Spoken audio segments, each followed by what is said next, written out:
Assalamualaikum guys, jangan lupa subscribe. Sabah FC seolah-olah memberi amaran awal bakal bangkit sebagai pasukan digeruni musim ini selepas membelasah Geylang International FC dari Singapura 6-0 dalam aksi perlawanan persahabatan antarabangsa pra-musim di Stadium Likas malam tadi. Walaupun masih terlalu awal untuk menilai pasukan kendalian Datuk Ong Kim Swee itu, keputusan malam tadi sudah pasti sesuatu yang menggembirakan penyokong bola sepak Sabah. Dengan kedudukan di tangga ketiga selepas tamat saingan Liga Super musim 2022, skuad badak yang kali ini dibarisi lebih ramai pemain baharu bertaraf bintang pasti mengidam untuk menyingkirkan dua pesaing terdekatnya, Terengganu FC dan Johor Darul Ta'zim JDT. Namun, Kim Swee pada sidang medianya selepas perlawanan malam tadi berkata beliau tidak melihat keputusan yang dilakar anak buahnya sebagai satu petunjuk bahawa pasukan bimbingannya itu sudah berada pada tahap terbaik. Yang penting bukan keputusan, apa yang saya ingin lihat adalah kombinasi serta keserasian di antara pemain terutama dengan apa corak permainan yang kita inginkan. Walaupun ada peningkatan daripada apa yang kita lihat aksi persahabatan di Thailand tetapi kita masih lagi jauh, yang mana kita ada dua lagi perlawanan sebelum bermulanya Liga Super nanti, kata Kim Swee. Kim Swee juga seolah-olah belum berpuas hati dengan persiapan pasukannya menghadapi saingan Liga musim ini yang bermula pada 25 Februari nanti, terutama dalam menentukan kesebelasan utama pasukan.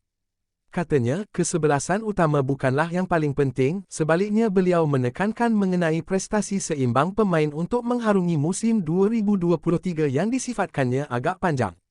Saya tidak memikirkan hanya kepada kesebelasan utama. Apa yang penting kesemua pemain yang diturunkan hari ini harus mempunyai prestasi yang seimbang.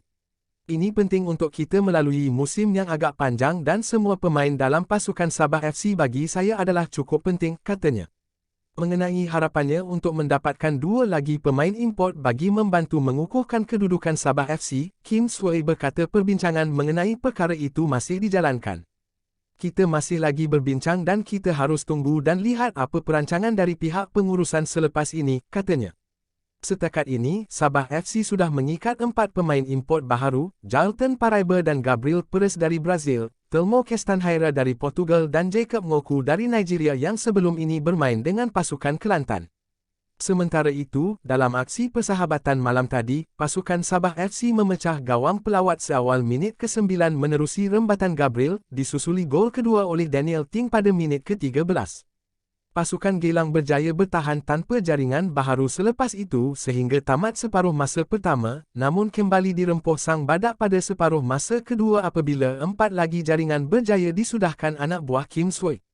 4 jaringan Sabah pada separuh masa kedua, masing-masing disumbangkan Darren Lock minit 62, menerusi tendangan penalti, Sadil Ramdhani, minit 67, dan Amri Yahya, minit 76, 91. Mengulas kekalahan Geylang, ketua jurulatih pasukan itu, Muhammad Noor Ali menyifatkan Sabah FC lebih berkualiti dan berada pada tahap terbaik berikutan dibarisi pemain berpengalaman berbanding anak buahnya yang ramai pemain muda. Katanya, selain pengalaman, kualiti Sabah dapat dilihat melalui cara permainan, fizikal dan kesebelasan utama yang diturunkan.